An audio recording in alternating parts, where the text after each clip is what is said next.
Breketni zararli ta'sirlari.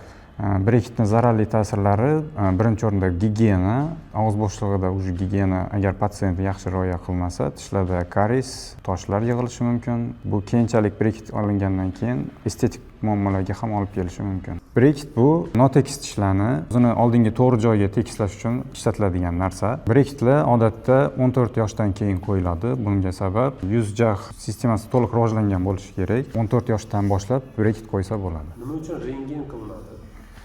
Rentgen bizga to'g'ri diagnoz va aniq plan lecheniya qilish uchun kerak bo'ladi. Shuning uchun rentgen qilinadi. Qaysi turdagi rentgenlardan foydalanasiz? Biz praktikamizda ko'pincha TRG, KT, 3D, ba'zan panoramli rentgendan ham foydalanamiz. Sizning klinikada bormi?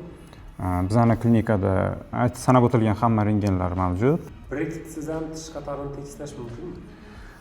Breketsiz ham tekislasa bo'ladi, alignerlar orqali, lekin bu narsa uzoq vaqt talab qiladi va hammada ham rezultat bir xil bo'lmaydi. Agar tishlar yaxshi tozalansa, nima bo'ladi? Tishlar agar yaxshi tozalansa, gigiyena tarafdan muammo bo'lmaydi. Nima uchun ortodontiya sohasini tanlagansiz? Ortodontiya sohasini tanlashimga sabab o'zimni 7 yillik tajribamdan kelib chiqib, ko'pchilik patsientlarda prikus bo'yicha muammo bor, tishlari notekis. Shu sababli bu sohani yanada yaxshiroq o'rganib, yaxshi mutaxassis bo'lib yetishish.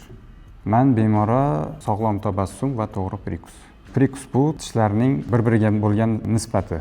Normal prikus bu yuqoriga va pastki tishlar bir-biri bilan yaxshi kontaktda bo'lsa, normal prikus hisoblanadi. Yaxshi kontakt deganda nima tushunasiz? Yaxshi kontakt deganda tishlar tekis bo'lishi kerak. Zolotoy standartlari bor.